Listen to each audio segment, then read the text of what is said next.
Welcome to Live from Sparkwood and 21.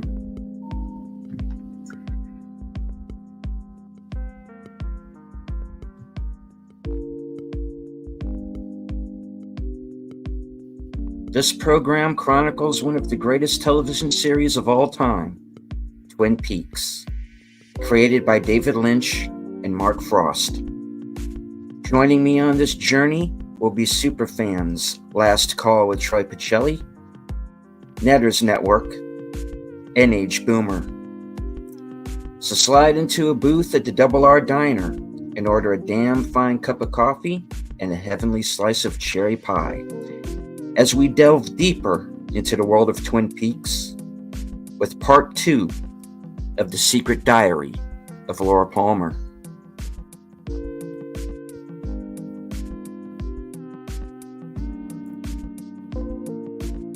We have some friends in the chat.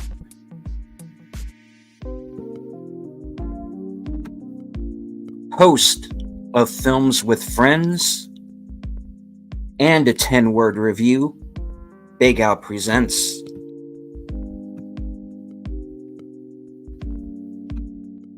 Friend of the channel, the Clue Channel.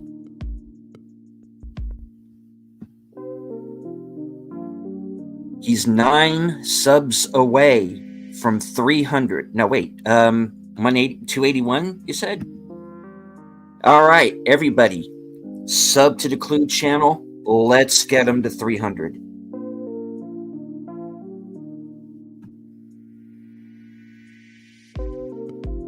D.D. Myers Jr.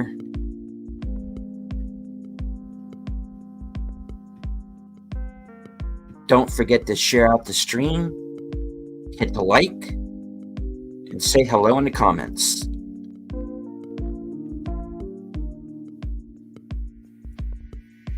The rest of the panel is waiting backstage, so let's get the show started. Ladies first, Netters Network, along with Troy Pacelli and Aged Boomer.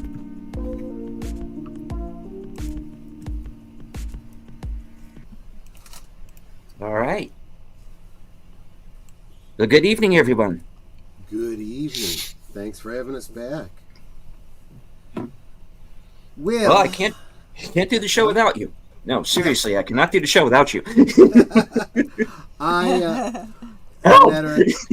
Netter and I have obviously been revisiting the diary, and let me tell you, this is looking back at what we glossed over last week. Probably best that we did. It gets dark, and it does get grim, and he was listening to it when I came down to get ready for the show. And of course, he stops it at one point where I'm like, "So what happened? What happened?" But we were, you know what? Let's say hi to the people that are dropping in. Yes, Lady Emoji Mist, Queen, welcome. Lady Mist, and JPRPH1. JPRPH1, welcome. So what we've been looking at is the diary, starting with at the age of 12 of a very young Laura Palmer. The day of her birthday, she gets a diary, becomes a back and forth between generally common and ordinary entries of a preteen girl growing up, interspersed with the anguished accounts of an abuse victim. And that comes in very, very early. And it just kind of builds. And it's just this darkness that grows very quickly until it pretty much consumes the entire narrative of this diary. Just looking at what we were looking at last week, there was a number of allusions of Laura being a vessel. She talks about a dream she had of a physical. This didn't actually happen. This was a dream of hers about being with an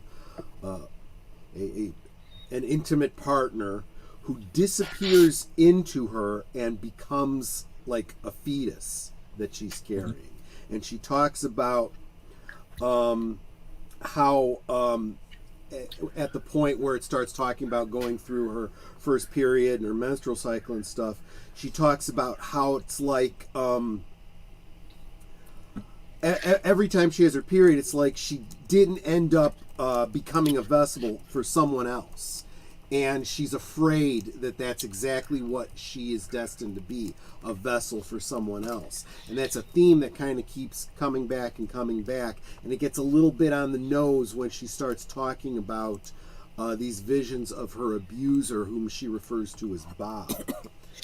And we'll get to that a little bit after we've kind of got caught up on the review as we get into the second half. But there's a lot of talk of duality.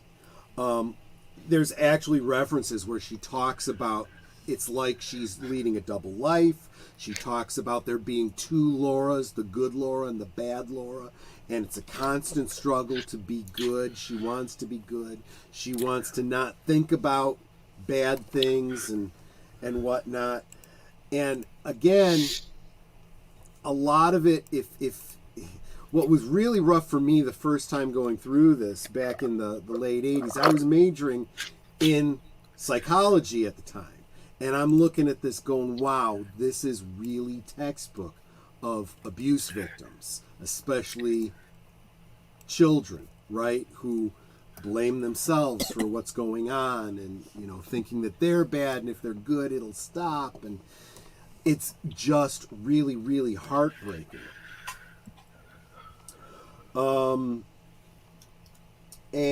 We were just getting to the point where September 18th, 1984, Laura discovers that her diary had been found and read. She knows that has to either be someone in her house or one of her friends. And it upsets her because the things that she's sharing in this diary are incredibly personal and incredibly intimate. She even says, I can't even bring myself to go back and read these again.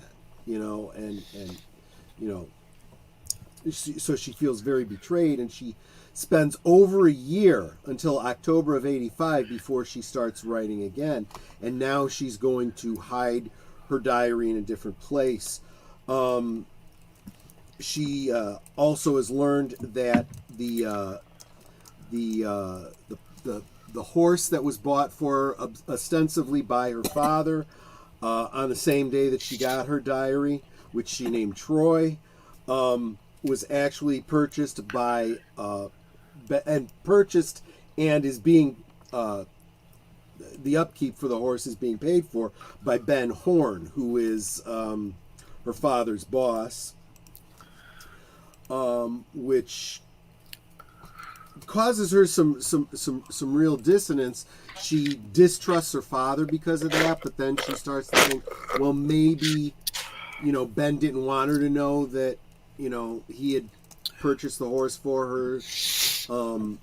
She feels kind of weird about it, like she should be appreciative to Ben about it.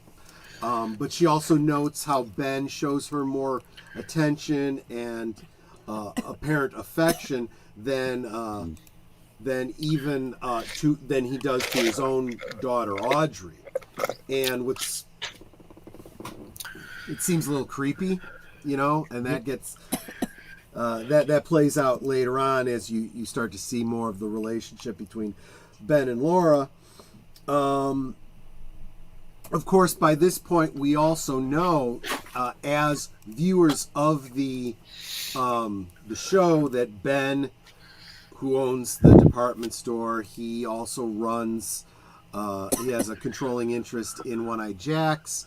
So the girls that work at his perfume counter end up going to work at One-Eyed Jack's. So you can kind of guess, you know, where his interests are and so forth. Again, also, as having watched the first season, we know that eventually Laura ends up becoming one of those girls who works at the perfume counter and then ends up working at One-Eyed Jack's, where we also know that Ben likes to always sample the new girl. Ew. Yes, very, very yeah. ill. So I did catch one reference that I had overlooked last week on that same October 85 entry. where she, finds all this out and whatnot. She also mentions having, she mentions that her cat Jupiter had died.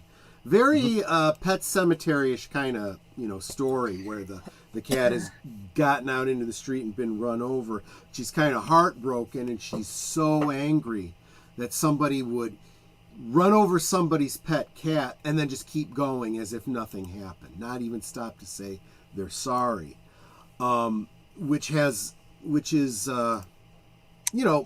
tragic, but not huge in the grand scope of everything else that's happening to this poor girl, but it does have a payoff later on.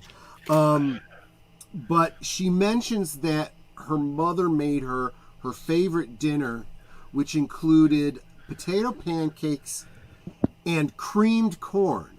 Yeah, what's up with that? She mentions that she loves creamed corn. Ugh. And I never caught on to that. Now, this is the first chronological mention that the viewers would have of anything related to cream corn. It's going to become a bigger element of imagery when we get to Fire Walk with Me. It is the physical representation of Garmonbozia, which is described as the pain and suffering that people experience. In my mind, in my what would you call it? My headcanon or whatever. It's like the antithesis of ambrosia, right? If ambrosia is the food of the gods, provides healing and eternal life and so forth, then Garmonbozia is the exact opposite. It's death, it's corruption, it's evil, it's anger, it's the dark side, so to speak, physical representation. So cream corn is the dark side. Yeah, and especially when you consider Don't you that. think so? It's gross. Well, Meadows' reaction, and interestingly, that is exactly the same reaction that David Lynch had. He has said in interviews. That's why that is the representation. And Hale, emotionally unstable amphibian. We'll have to hook you up with Dr. Jacoby. Maybe he can help you out with that stability thing. Or not. Or not. Maybe that's not a good idea. Maybe not. The lunatic anyway, is running the asylum. Yeah, exactly. So yeah, we have this situation where Laura mentions that she really enjoys cream corn, and that can't be just a throwaway line. That's got to be a setup, because if she's being overtaken by Bob, and Bob, sustains himself on Garmonbozia and stuff, it's an implication that maybe some of that is starting to seep into her, And she also makes another comment in that same entry. She says, sometimes Mom and I think the same thoughts and have the same dreams. And again, especially as we start getting into season 3, if it's not clear before, very clear that whatever this sensitivity to the supernatural elements that Laura has, her mother has it too, obviously the log lady and so forth are sensitive or keyed into those the character. There are a number of characters that seem to be in tune with the. I kind of equate it to like Force users from exactly. Star Wars, and by that I mean back when they had rules for that sort of thing. Right, because now everybody can have the Force, and you have the Force, and you have the Force, and you have the Force. But there are definitely characters in Twin Peaks that seem to be, for the lack of a better term, Force users, and definitely Laura, certainly Sarah for sure. I think Hawk, I would definitely put into that category. Hawk in a different way, though. Yeah, Hawk, in a different way, though. Yeah. Hawk, it's like he's on a different, plane of it, and more possibly from understanding folklore than, I would, if you're going to use the Force analogy, as opposed to someone being like Luke and Leia Force sensitive, I think that Hawk is more like that blind guy in Rogue One. Right? Yeah, he's a will. Yeah. Yeah, he's like maybe not an actual user of these things directly, but he believes in them. He's aware of them. He knows all the lore, that kind of a thing. But yeah, so I wanted to bring up that relationship too. On October 12th of 85, now remember that we're still talking about a 13-year-old girl here. That's ick. So October 12th, she smokes her first marijuana cigarette, and she and Donna meet up with 3 guys, Josh, Rick, and Tim, and go skinny dipping and do some things that are really not appropriate. Not like, full on, but, still really not cool. Yeah. But she remembers it in her diary as something that she enjoyed, that was fun for her. Donna was much more reserved. She really didn't, really feel comfortable. And what's interesting is about a year later, she has a conversation with Donna about it. And this is after, we're seeing all the progression of Laura's, I don't know what you want to call it, corruption, loss of innocence, and so forth. And they talk back to this day after they haven't talked in a very long time. And I guess it hasn't been a year, but it's been a long time that they haven't talked. And Laura thought that Donna was upset with her about that night for putting her in that situation. Donna thought that Laura was upset with her for not, really being that into it and feeling comfortable. Like she said, wow, you just seemed like you knew what you were doing. Does this stuff kind of just come naturally to you? And if you think about it from the point of view of a 13-year-old girl who's never experienced this, you start, even Laura's had these questions. Do other girls have the same kinds of thoughts and dreams and feelings that I do?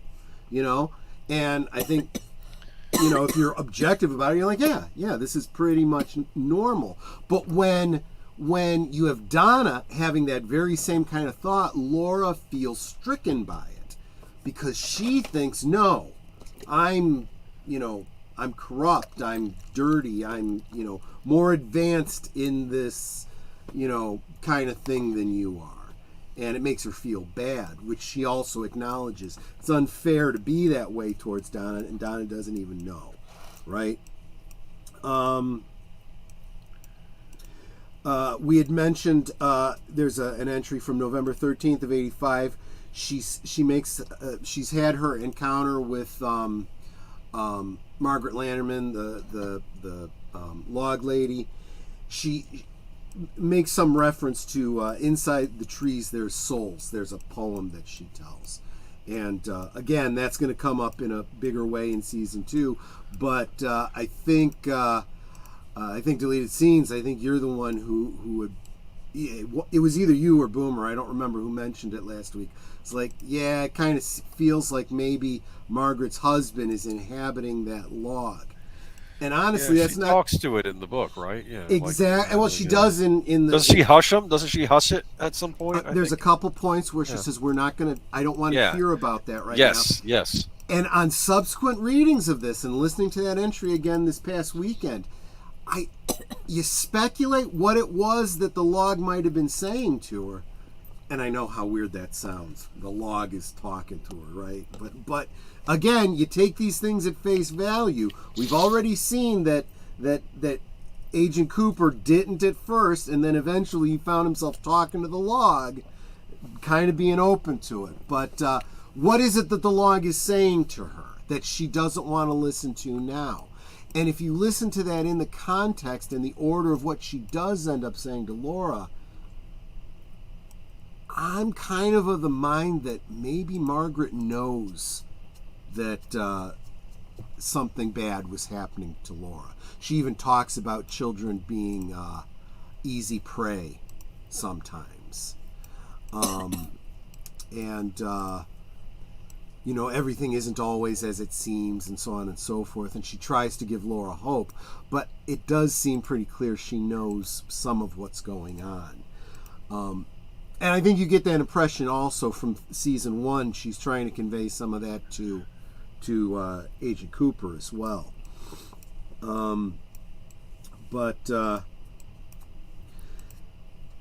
So I think that's kind of where we left off, and now we're getting into the second half here. And the entry I'm looking at is November 20th, 1985. She describes a dream.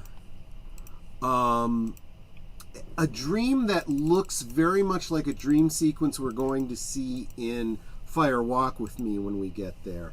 Involving, being in a room that has no furniture and going into another room looking for the furniture. A big rat trying to bite off her foot. Yeah. By the way, I did share that Netter and I had a couple days to hang out with Jennifer Lynch, who wrote Laura Palmer's Secret Diary. The rat dream was a dream that she really had as a girl and included in the dreams or in the book. It just worked really well with the imagery she was going for. It's freaky. It is freaky. But you also think about some of these dream images, and you're like, when you think of some of the dreams you've had in your life that make zero sense, it's like, I've had some pretty freaky dreams too that don't make any sense. But she ties this whole dream with the rat. This description of dreams, and you know this from having dreams too, right? Where you can describe the dream exactly as you see it, but you can also describe your impression of what's going on. Like, things in your dreams that you wouldn't otherwise be able to know. Like, she knew that this rat was there to try to bite off her foot.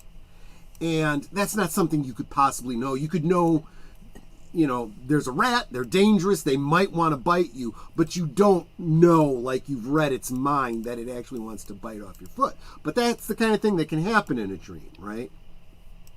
So this is the first time in a dream where she talks about something that she knows is going to harm her.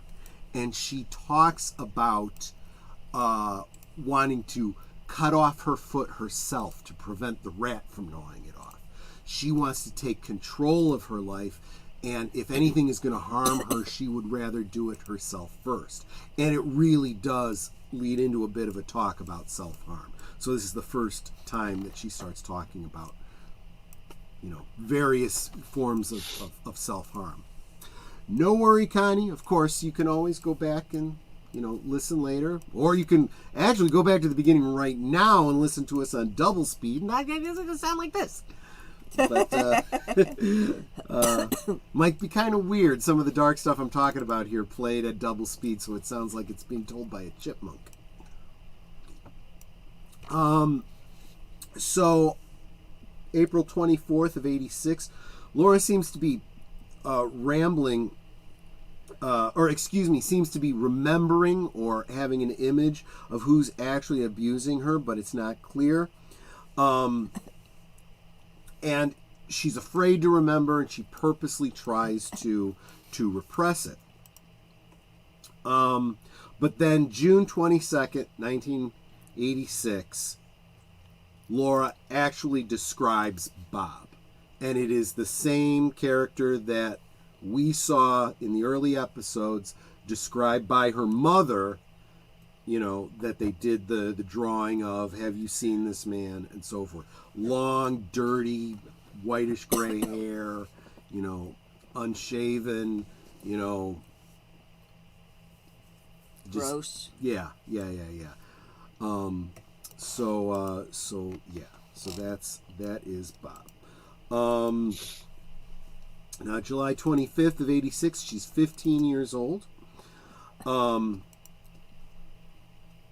August 3rd of 86. It seems like an important day.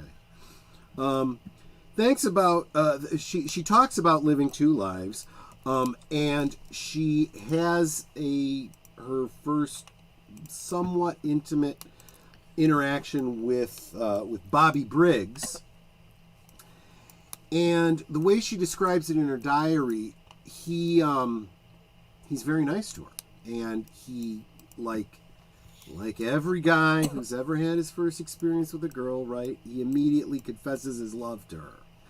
And she is bothered by that because, again, she's still dealing with all the I'm no good and whatnot. And, you should really, in her mind, she's saying he should really stay away from me. So instead of reciprocating or, whatever, she laughs at him, which of course completely deflates him, and she says, maybe if I push him away, it'll be the best thing for him. Well, he comes back and it's like, yeah, you're right. I'm not saying I didn't, really feel those things. It's just, I probably shouldn't have said them right then and there. Maybe you weren't ready for that yet. And then she's feeling bad because she's like, man, I'm pushing him away to protect him. I specifically hurt him, and he's apologizing to me. And now she feels an even greater weight of guilt over all of this.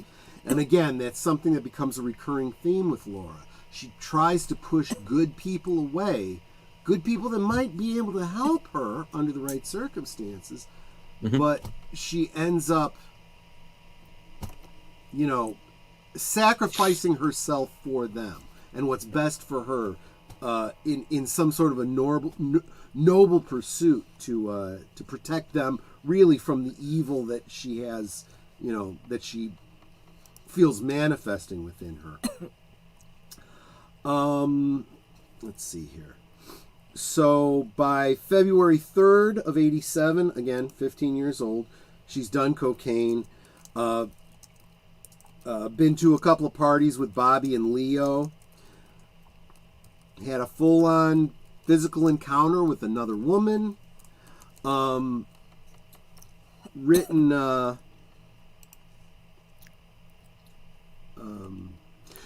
She writes an entry in her diary that she literally does not remember writing. She was actually dreaming and didn't realize she was asleep. And when she wakes up, she has written an entry describing the dream in her diary. Freaky. Very creepy, very much underscoring the loss of sense of reality and loss of sense of self. Now, this is where I want to try to share an entry if I can. This is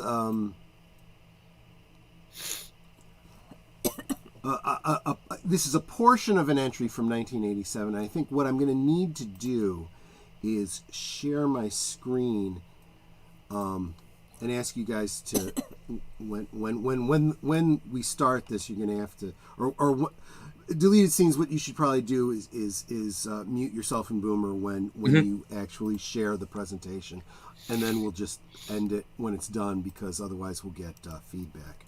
So right. Share screen, entire screen with audio. Okay.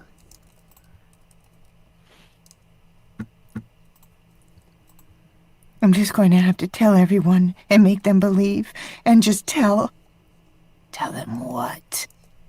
Laura Palmer. Tell them that I take you away and you never argue. You never scream for help. Tell them you see me, but no one else does. No one will believe you, Laura Palmer. I'm too careful. Dear God, it's happened again. He stepped onto this page. This is not at all what I was trying to write. It frightens me terribly to know that Bob found his way into the pages of my diary as if he were feeding these words to my mind. Just seconds in time for me to think that they are my own. Yeah. So, stop. There we go. So, were you guys able to hear that? Yes. Yes. Yes. Good, Mhm. good. Okay, so that came through good. So that's exactly the way it appears. Every time Bob speaks, it's all in caps. And so it's very clear that she doesn't say it directly, but it is, if it's not absolutely obvious, it's strongly, strongly implied that Bob is literally an element in her mind, writing out his thoughts on her, diary. So we have some definite, multiple personality thing going on here. And this is the point at which she realizes that. So again, when I was talking earlier about this idea of her being a vessel, being taken over, and so forth, very clearly that's what's happening here. We're coming up on her 16th birthday, and we're seeing in the diary a bunch of entries that become. Oh, say hi to Maria with Tea and Telly. Hope you, Troy, and Netta we are feeling much better. Thank you very, very much, and happy holidays. Thank you so much, Maria. Maria's channel is growing by leaps and bounds. If you are not subscribed to her, please do still subscribe to her. But she's now become one of those big channels. She doesn't even need us little people anymore. Just playing. But she's got a great channel, and I recently was gifted a membership to her channel, so I got to make sure I'm staying up to date on her content. Great stuff over there. Oh, OMG, whatever. Yeah, I need to get Maria on my Thursday Things show, so we can just we got to touch work base that out and, for you guys. In the catch new up year. and all. Absolutely. So what we find as she's passing her 16th birthday is the entries now become this cycle of cocaine addiction, where she is now enjoying cocaine. She can go for days without sleeping, which she sees as good because it keeps Bob away, or at least it keeps her awake to be on guard against Bob. But it also makes her feel good. But of course, you come down on the other side, you got to get some more, but that also means you got to get money for more blow. And so now it's drugs, it's money, it's sex, and it becomes this just downward spiral for her. All for the white liquor. Yeah. And you definitely see it as self-medicating, and it's a great example. You tend to think about people just being, they're just addicts. They're weak. They're they're lazy, and they're just interested in pleasure and hedonism and da da da. But that could be the case. I'm sure that's true for some people, but so many people are self-medicating. And when you see it from the point of view of this poor girl, you're like, God, somebody help her, please, June 24th of 87, she realizes that she is spiraling out of control. She hasn't been going to see Troy at the stables as often as she should. She realizes it's unfair to him, and she does something that's very ill-advised, something that only a 16-year-old would think of, especially in a drug-addled sense. She literally lets him out of the stables into the wild, in her mind setting him free. But again, this is not a wild horse. This is a domesticated horse, so you kind of see where this is going.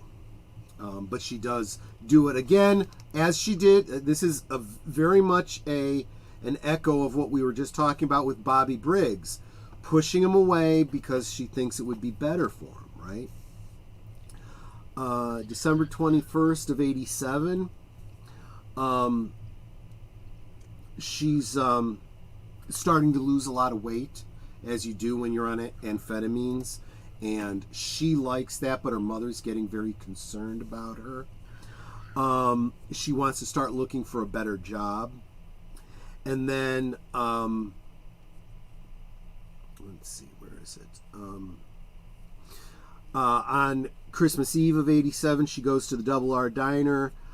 She's now, in first season, we saw that pictures of Ronette Pulaski showed up in Flesh World magazine, and Laura had some copies of Flesh World magazine, including that particular one, and that was the connection between the two girls from the point of view of the investigation. Well, at this point now, Laura has been reading these Flesh World magazines. Think of it like very much like Penthouse, with Penthouse Forum and stuff. People sending in, fantasies and stuff. She wants to write out a fantasy to the magazine. So she's looking for someplace semi-private. She goes to the Double R Diner, hoping that people leave her alone to do her thing. But unfortunately, that doesn't end up happening for her. But it does give us a scene where, Norma and Shelley are, talking. There's some mention of Hank Jennings.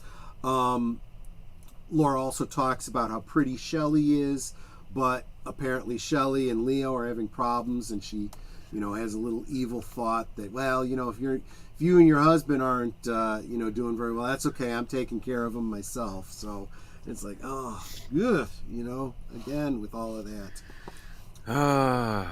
But and then, like I said, a lot of partying. There's a whole.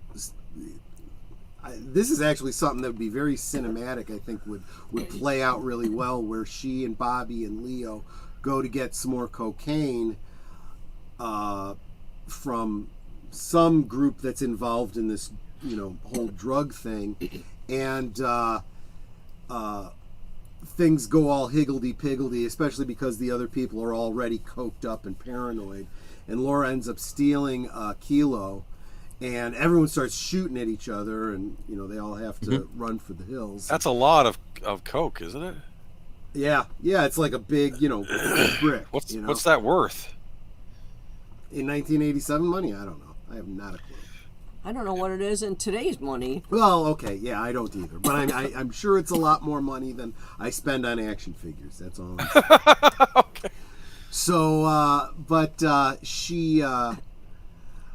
Obviously, she and Leo and Bobby survive and get away with a kilo of coke, but she also realizes this is a really, really bad scenario to be in, right?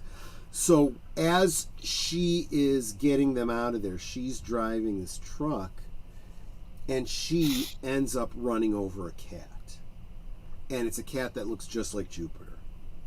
And she pulls over to the side of the road, and she is heartbroken because in her mind, it's like she is that person that she was so upset with 4 years earlier, right? And a little girl comes running out of the farmhouse, and she says, "My gosh, she even looks like me, 4 years ago." And the little girl comes up to her, doesn't go to the cat, comes up to Laura, and then tries to comfort her because she's crying. And she's like, I was afraid this might happen, but obviously you're hurting, and my cat's already gone, and I don't want you to feel bad because of me, and it's this really kind of sweet thing. But again, it's Laura wrestling with, why is somebody apologizing to me when I should be apologizing to them, right? And then let's see. March 10th, 1980. Let me open up my. Do I have that one open? It's page 141. Yeah. Deleted scenes is. Oh, sorry. Go ahead. I was gonna say.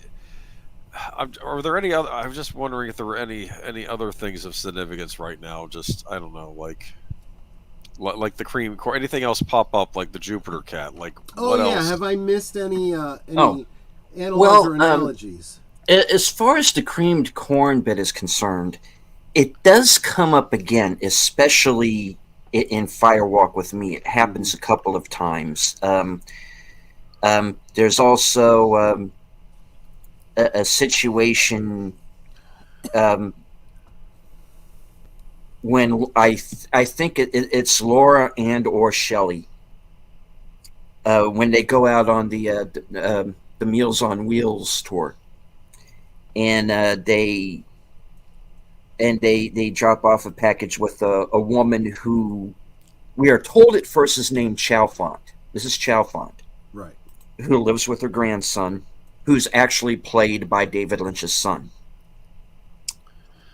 in the show and in the film. Which kind of explains why it looks so much like him. Yeah, and also because it comes up there because the old woman says she has the line, I requested no creamed corn. Oh yeah, I know. She isn't, doesn't like it. But the odd thing there that never gets explained is you see those characters a second time, but they're going by a different name. And that's when it starts to go into, for me, Mulholland Drive territory. Yeah. Right. Very much so. And where, once again, David Lynch has said Mulholland Drive and Twin Peaks take place in the same universe. And there are some spots in Fire Walk with Me for sure that definitely relate.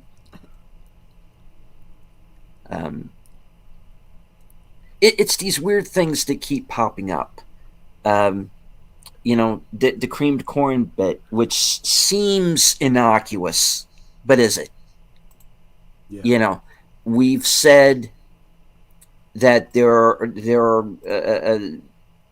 certain citizens of Twin Peaks who are like Force users. George Lucas originally went to David Lynch to direct Return of the Jedi. Mm-hmm. He was the first choice. Yeah, so I've all watched of that, these yeah. things connect. Yeah, right now I'm picturing Deleted Seeds at one of those, cork boards with all the string, But you almost have to. Pepe Sylvia. Exactly. I'm gonna share screen again. I'm gonna play another segment if you don't mind. Mm-hmm. Mute me. Yeah. Yeah. There we go.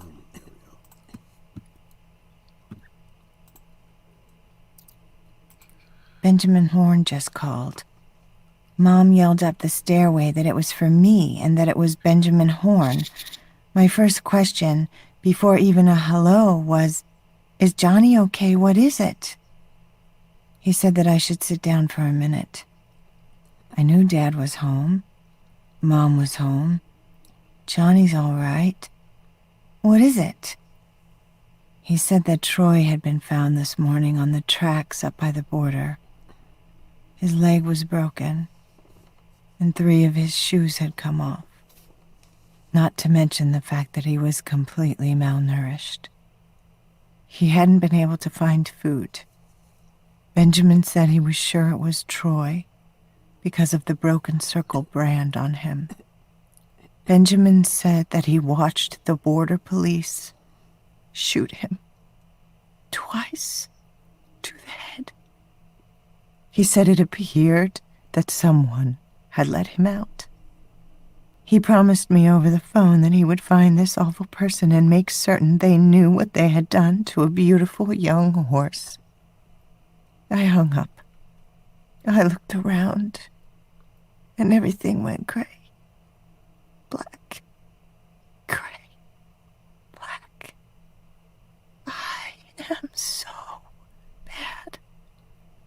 Everywhere I turn, something tells me I am an evil, wrong, bad person. How could I have done such a thing to Troy? Okay. One other What thing. did she do to you, honey? Yeah, I know. Well, I just got shot twice in the head. Right? Let me also underscore, oh my gosh, the performance by Cheryl Lee just takes what's already a heartbreaking story and just, I don't even have words. I mean, that's just amazing. That's the only reason I was sharing that. I just told you that bit of story, but you kind of need to hear it in her voice. It's amazing. She mentioned Johnny, of course. Johnny being Audrey's brother, Benjamin's autistic son, whom Laura works with 3 times a week.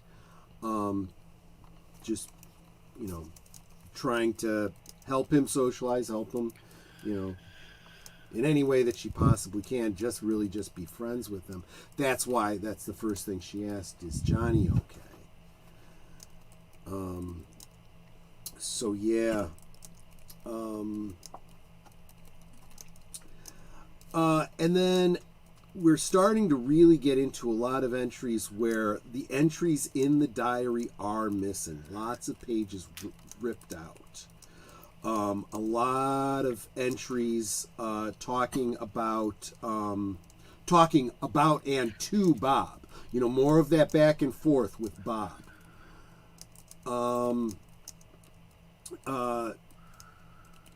Let's see. In April of '88, she gets the job at the department store so that she can start working at One-Eyed Jack's. In April 21st, she sent in pictures to Flesh World magazine. She's gotten... actually, I forgot to mention that back in December, she had gotten that post office box, which is where she was keeping the Flesh World magazines. She has already begun... let's just call it what it is. She's started prostituting, and she and Ronette and occasionally others are going to the motel and meeting guys and stuff. And we'll see more about that in Fire Walk with Me. Now clear up a detail for me, because this is something that I'm remembering now. How does Ronette get mixed up in all of this? Is it drugs with her too? Is she from the was she working at the store, or that's why I can't remember. She did work at actually, I don't 100% remember if she had a One-Eyed Jack's connection or not, if she had worked at Horn's department store. But the first time Laura met her, yeah, I really glossed over it. That night she has the physical encounter with a woman. Okay, and yeah. the party at Leo's and stuff. While they're doing stuff, someone comes out of the bathroom, and it's Ronette. And she said she looked great. She was beautiful. She looked like she really took care of herself, except for her nose. So yeah, she was already on the same kind of path that Laura was on, maybe a few steps ahead as in terms of the addiction and the performance, so to speak. Quick drink. Yeah, because it's because to me it's like that's like the one investigation route that they never really completely went down. Yeah. They just automatically, okay, this must have something to do with Laura. And they never think, what if Laura got killed over something Ronette was into? Which is not the case. But, that's an avenue that nobody ever really went down. So, yeah, and it's funny you mention that, because Phoebe Augustine, who played Ronette Pulaski, Netter and I met her too, and one of the things she was saying is that she was really sweet about it. She didn't feel like, she was slighted in any way as an actress, but she really did feel that her character was, kind of got the shaft in terms of the story, and that there was a lot more there. And one of the things that I said to her that we were talking, and there was a couple of other fans there who absolutely agreed with me. I said, I really feel like Ronette's story is one of those stories that is very implied. I said, we could almost go back and do maybe not a secret diary, but some other kind of, alternate publication told from Ronette's point of view, and we already have the implied backstory, that tells us how Ronette was at all the places Laura saw her at, that led up to where we see her in the pilot episode of Twin Peaks and so forth. Of course, this conversation that I had with her was many years after season 2, and they hadn't even started on. There wasn't even any plans yet that they knew about for season 3. And Phoebe Augustine comes back in season 3, but I have yet to figure out how to tie her appearances there with her character in seasons 1 and 2. It's very bizarre. We're going to have a really interesting roller coaster ride when we get to season I got that 3. feeling because I agree. She Ronette is an enigma, and the diary goes kind of a little deeper into her than God. No, that's kind of forget I put it that way. But sorry, but pardon the pun. I did not mean that. I mean deeper into the character. Folks, don't have a trash mind like me. But she is a character that gets short shrifted. You don't really find out a whole lot about her. And I'm going to go into a slight spoiler. Even in season 2, where she is up and around and walking and has dialogue, even then you don't really learn a whole lot about her. Right. It's not like it's almost like she's never one of the analogies, never really questioned on anything. One of the analogies that I don't think I came up with this. I think somebody else in that conversation mentioned this. She's like an NPC in a video game. Her whole job is there to point at, clues and help you connect, elements. And honestly, Phoebe and I both agreed that maybe that was kind of David's plan, right? That was her role. That's why she was there. The character, I mean, was to be. If you think about all the elements of this story, you could almost talk about the weave of fate, or the force, or the whatever, right?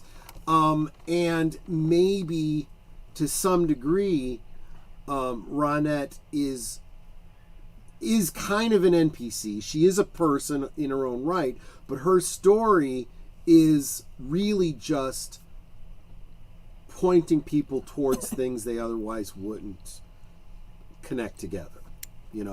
Also a little bit to be an echo of Laura herself, right? Someone who's been through some of the things Laura's been through. Not all the same things, but some of the same things, going down a parallel, though diverging path. I do feel that more so than other characters, but all of the other characters like this, you get a mention here and there that implies more story than you actually see. So you kind of have to, put it together in your own head canon. Just realized we've already gone past the 1 hour mark, so I'm going to, wrap this up quickly. Laura starts when at the Double R Diner. She starts volunteering for Meals on Wheels. Just helping out Johnny's not enough. She wants to do more. She wants to do more. Again, trying to be good, trying to be more of a positive in this world, because she knows what a negative conduit she has been, and she's trying to fight that to the extent that she can. Let's see. But she is also working at One Eye Jack's. She is pulling away from Bobby and Donna, and of course, although it's not anything you would see in her. Real quick, saying hi to Bosco Scenario. Welcome so much for being. Thank you so much for being here. Welcome. She continues to see Bobby. Bobby is still her hookup for, her connection to Leo and getting drugs and so forth.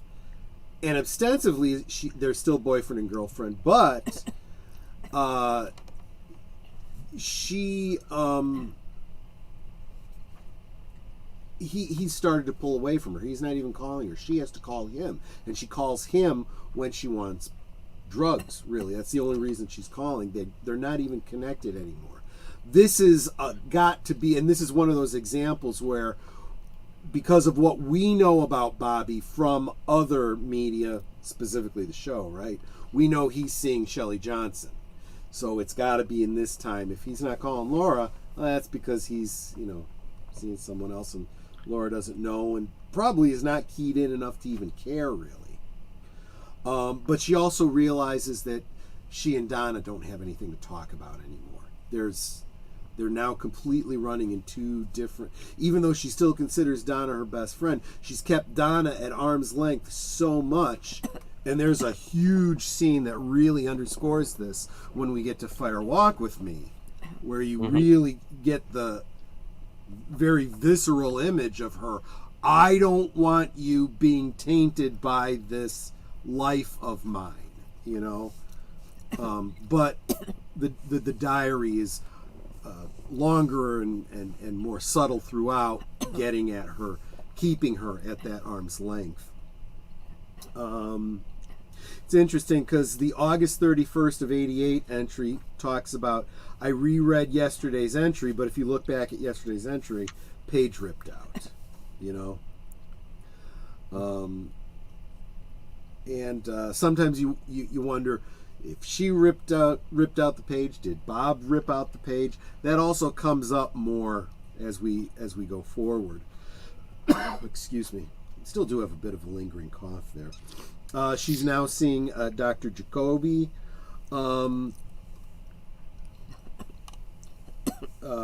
He has been caring for, or she meets Dr. Jacoby because Dr. Jacoby has been seeing Johnny, whom she has also been volunteering to help.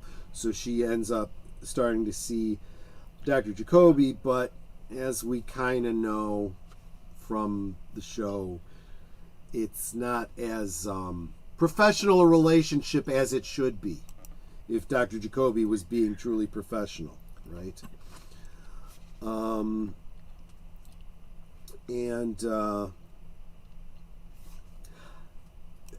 At this point, we are absolutely into Fire Walk With Me territory. I'd say the last 10 pages are pretty much her point of view leading up to Fire Walk With Me. But what I would like to do is share one more entry, and that is, of course, the last entry. So let me bring that up. Hold on.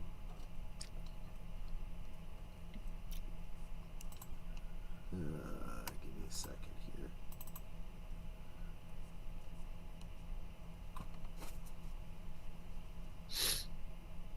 Set.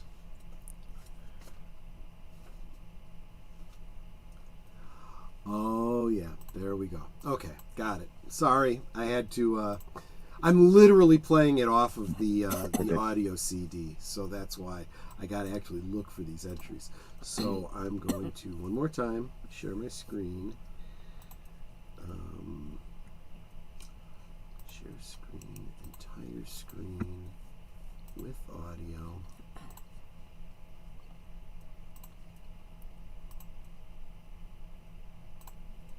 Undated. Dear Diary, I know who he is. I know exactly who and what Bob is. And I have to tell everyone. I have to tell someone and make them believe. Someone has torn pages out of my diary, pages that help me realize, maybe, pages with my poems, pages of writing, private, pages. I'm so afraid of death. I'm so afraid that no one will believe me until after I have taken the seat that I fear has been saved for me in the darkness. Please don't hate me.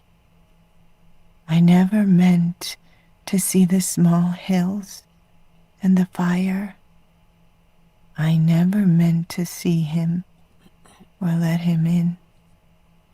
Please, diary, help me explain to everyone that I did not want what I have become. I did not want to have certain memories and realizations of him. I only did what any of us can do in any situation. My very best. Love, Laura. P.S. I'm giving you to Harold for safekeeping. I hope I see you again. I can't stay sober anymore. I just can't. I have to be now. The proceeding was Laura's last entry. She was found dead just days later.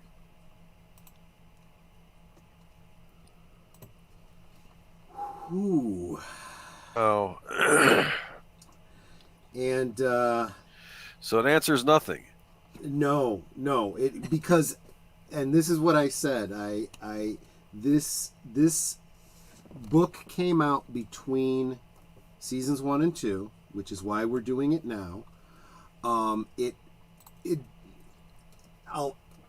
This entry about Harold, and I believe it mentions Harold a few entries earlier. He is one of the individuals that she meets as she's doing the Meals on Wheels.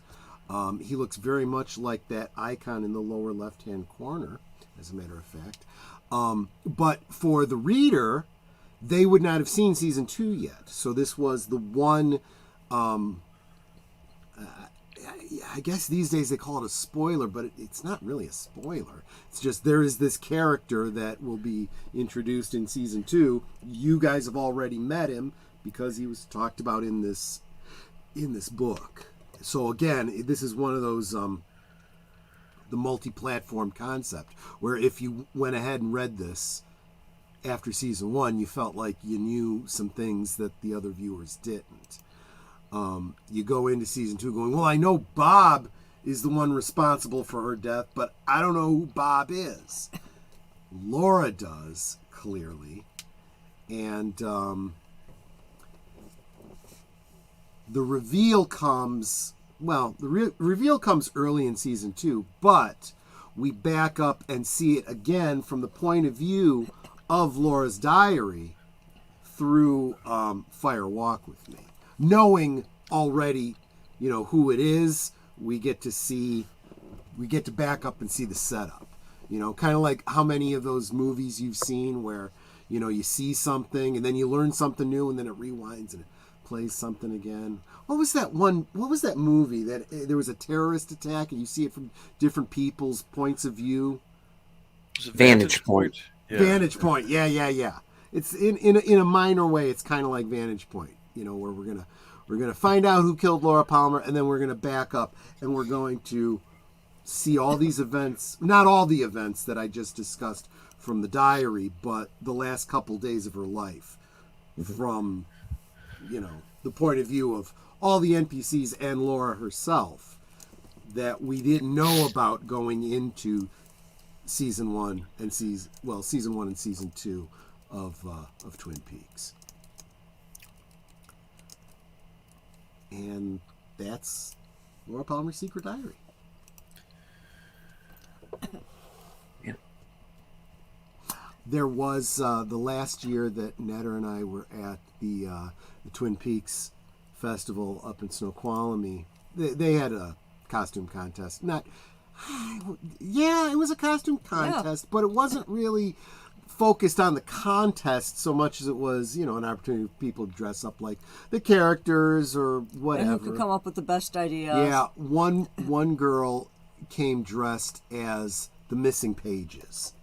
And she was wearing a red dress, and she had pinned to herself handwritten pages as she imagined. And she literally did go through the diary. Okay, well, here's a missing page. I got to fill that in. Here's another missing page. And I was like, my gosh, that is brilliant.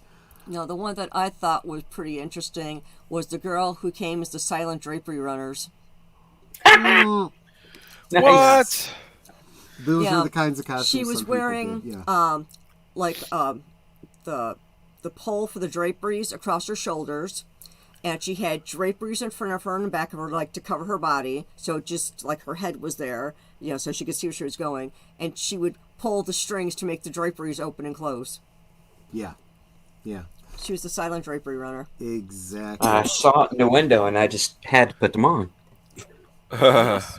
There was, and we would never actually have done this, especially because if we were going to go, because this is halfway across the country, it's not like, it was a place we could drive to. We had to fly there. So we couldn't take much with us or bring much back. But what I said to Nanette would be really funny would be if we went as Troy, the horse.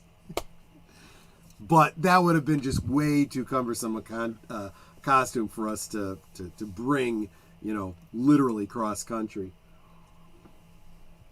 But there was actually a bunch of people that were regulars from the fest that got together and did a season 3 treatment, like a script and the whole bit.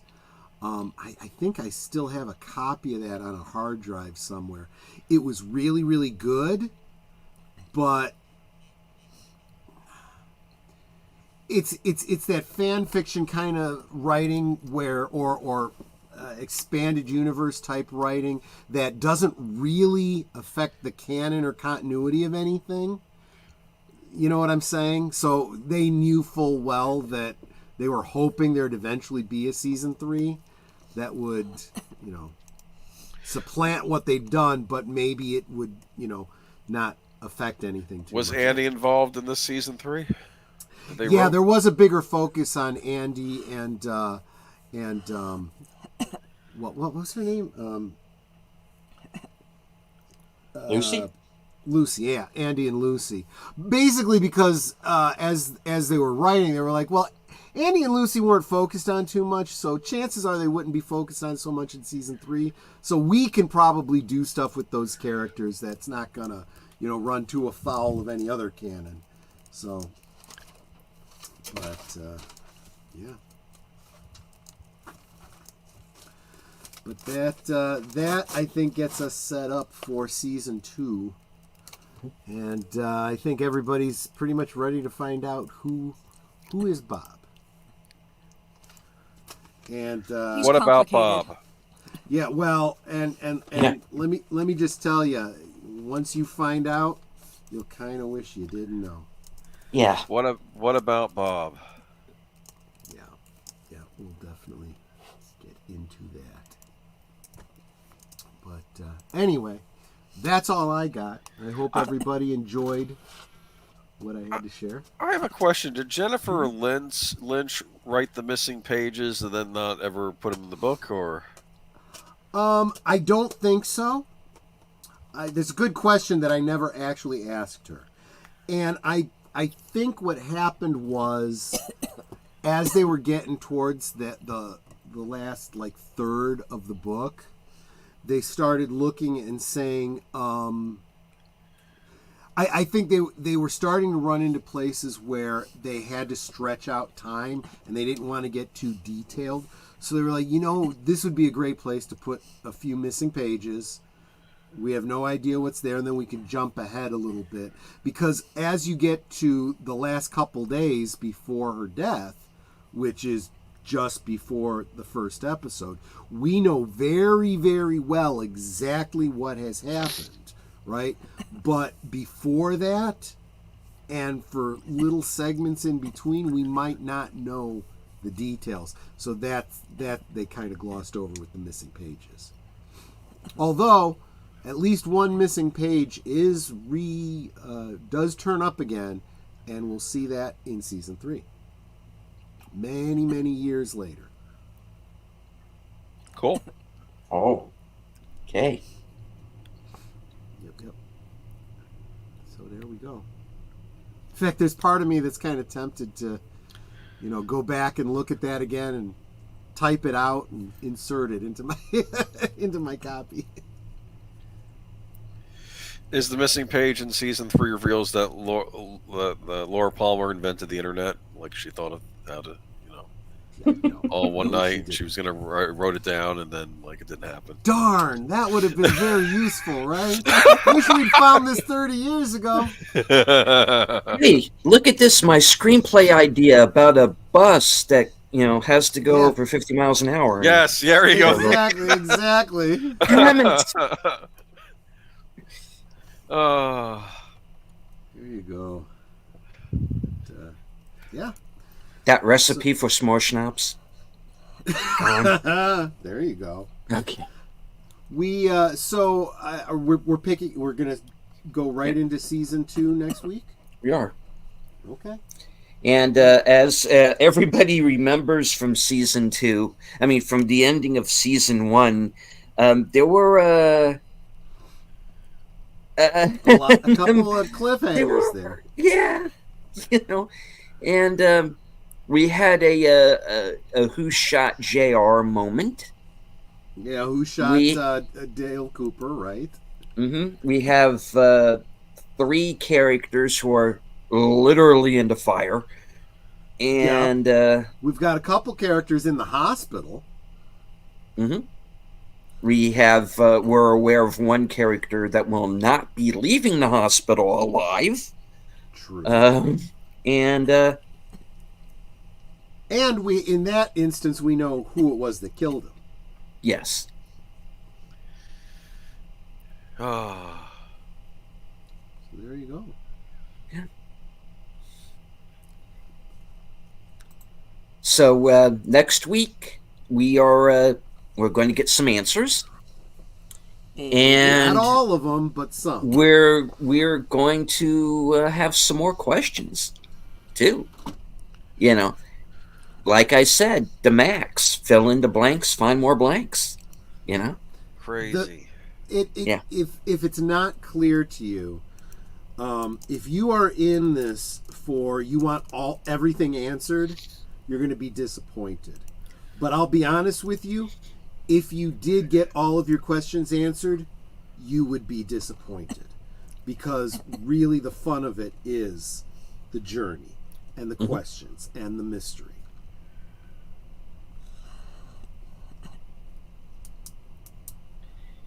Because it's not just about, regardless of what the studio executives at ABC might have thought, it is not about who killed Laura Palmer. It's about something much deeper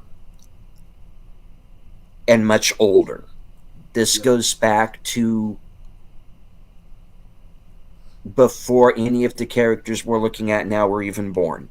There's something much deeper going on.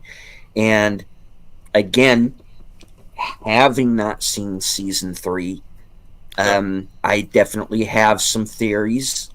Some of them may be wrong.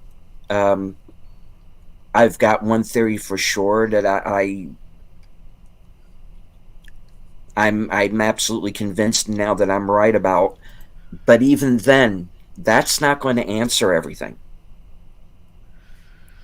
Oh no, Troy! Should I say something? I want to say something, but I better not do it. No spoilers. we got it. I want to say we. I'm not going to say anything. I'm not going to say anything. Spoilers. Okay. Yeah, spoilers, exactly.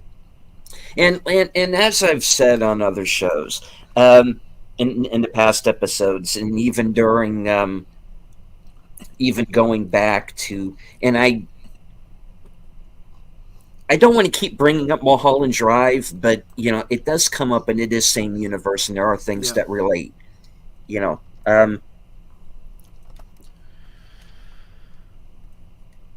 lost my train of thought there.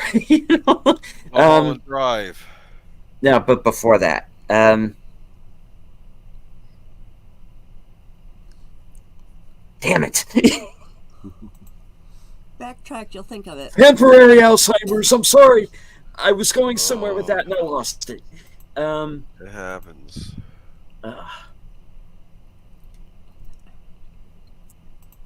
There's a part of me that just wants to watch season 3 and get it over with, but I will say this. I really want it to be like a first watch when we get to it.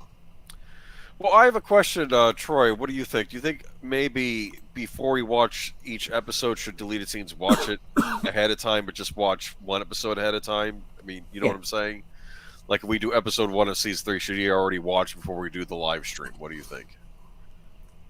I think it would be more fun to get a first get my reaction. genuine reaction, because you and I have already seen it. Yes. I'm sure some of the people that'll be in the peanut gallery are going to have seen it. I think we need at least one person who is giving live reaction. All right. Yeah. And folks, when we get to it,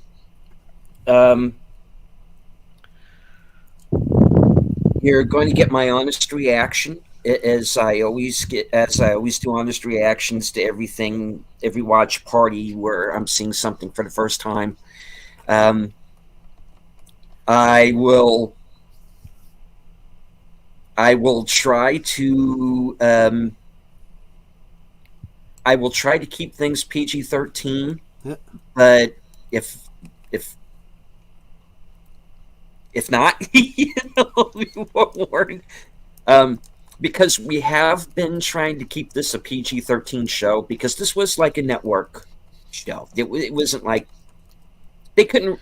A lot is implied rather than seen, for as dark as the show gets. The Showtime series is not PG-13. I gather that it's not, and I'm glad that it's not, because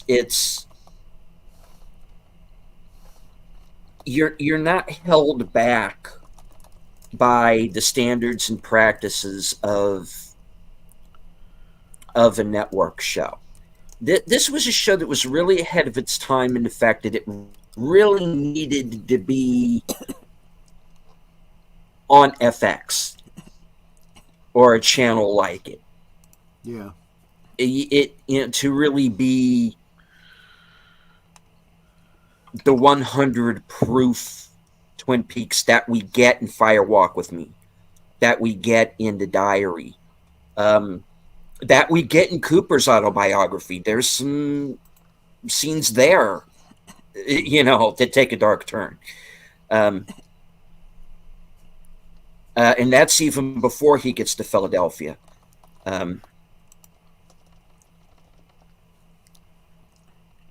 And we'll go deeper into that in season 2. It's referenced in season 1, but in season 2 we're going to find out a lot more. So yeah, I'm going to be interested in seeing what season 3 is going to do. I mean, obviously there are going to be scenes that are going to be, dare I say it, nostalgia bait. And that's perfectly fine, if done right. And I am kind of getting the idea it was done right.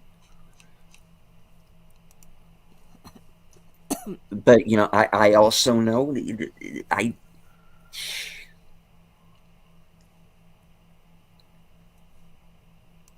I don't have an idea what I'm walking into. I'm opening a door into a dark room, and I don't know. The little guy's going to be dancing around in there, but and I think he's going to have some friends with him too. So and weird. Who knows? Maybe I'm not going to be allowed to leave. Who knows? We'll see. Twin Peaks is a journey, as we've said, and it's a journey I'm still on. And maybe after I finish season 3, I'm still going to be on it. Who knows? Hopefully. Yeah, I feel like you don't want the journey to end. You just don't.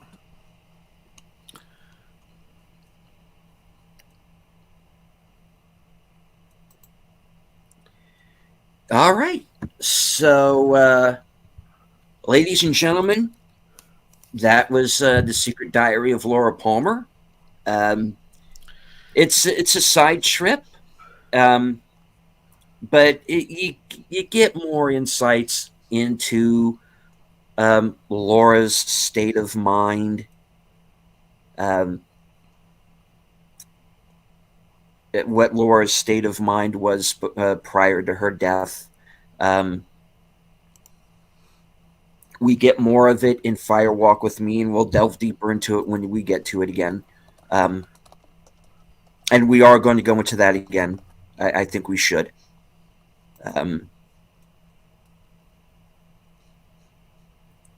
But next week, we're going to come back with the first episode of season 2. I want to thank everybody who watched, who was with us tonight live.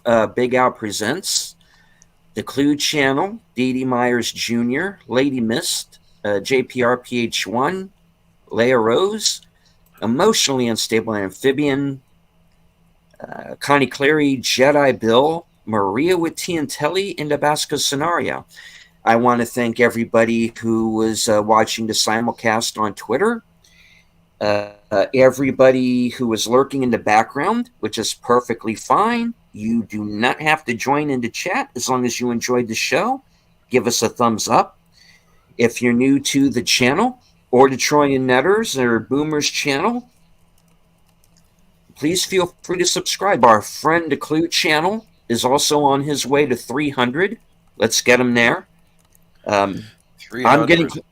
I'm getting close to 300 myself. So if you're new to the channel, please subscribe, and you'll get a chance to delve deeper into Twin Peaks and catch up on my other programming. Okay, we're going to go around the horn. Netter, what do you have coming up? Let's see. On Thursday things this week, it's going to be me and Troy, because I don't have any guests yet. Not to the new year, where it's going to be a certain deleted scenes. Yes, indeed. But this week, it's going to be just me and Troy, and we're thinking of showing something.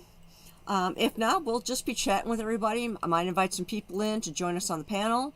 So it's just going to be a hangout session. Like I said, maybe watch one of those Charlie Brown specials or something.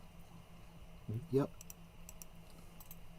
That's pretty much it, because then I don't have a retro cinema until January as well. All right. Troy, what have you got? So coming up on Friday, last call, we will do our year-end retrospective and look ahead to 2024, which I hope will be a big year for the channel. We'll talk about that more. And let's see, what else? Netter and I will be guesting on Big Al's channel on Saturday for a rewatch of, do you remember? It was, we did the Nativity this week. Yeah, it's not anything Christmas. It's, oh shoot, I gotta go look it up. Give me that. YouTube. Oh, YouTube. We shall consult the scrolls. Yes. Yes. I am consulting the sacred scrolls Of the YouTubery. No, it's okay. Shoot. Sorry, guys. I don't. Okay, wait. Let me Operation Petticoat. Thank there you. you go. Thank you. I wasn't See? finding it on his channel. That's why you're the number one Blue Wrench. You find it so quickly. Is that a war movie? Yeah, it's a kind of a military comedy, you know. Yeah. Tony Curtis and Cary Grant. Mm-hmm. That's Saturday. Of course, Well, that's all I've got coming up in the next week. You guys can handle the rest. And I'm looking over at my atomic clock, and it happens to say that it is, in fact, Saturday. It's Tuesday. Why are you not working? Okay. All right. All right. Boomer, what have you got coming up? Geeky Geezers on Sunday. We're doing our winners and losers of 2023. Well, the losers would be all the people that died. Yikes. Okay. They're out of the race. True. Yeah. Too soon.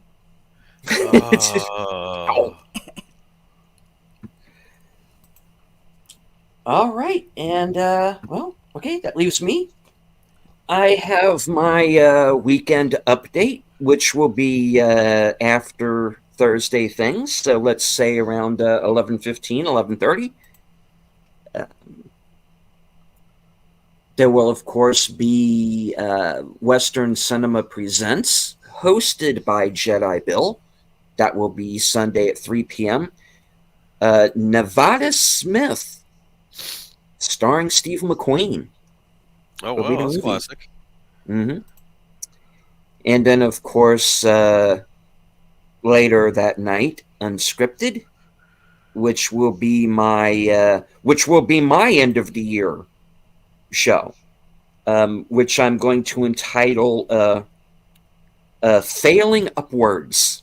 The year that was 2023, and it's going to be my end of the year show. And then, of course, go over to Boomer's channel for Geeky Geezers. And after that will be the big New Year's bash over on the other side of midnight. And there are some people here on the panel that might get an invite to that if you can stop by. Oh. I thought for All sure right. you'd say, if you're good. If you're good. If you're on the nice Okay. list. Yeah. Lady Miss says he's not getting sound. Uh-oh. Is anybody else having sound issues? I can hear you, but I'm not. Can I hear on YouTube? Let me see. Let's see. Okay.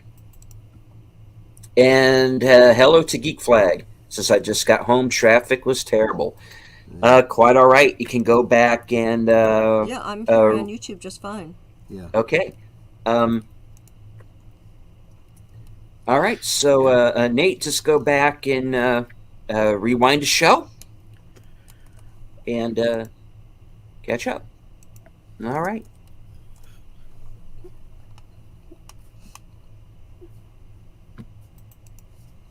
All right. So let's go ahead and wrap it up. Mm-hmm. Thank everybody in the chat. Thank you, Troy and Netter and Boomer. Thank you for And having us. join us next week for the first episode of Season 2. From Sparkwood and 21. Good night. Take care. Stay strong.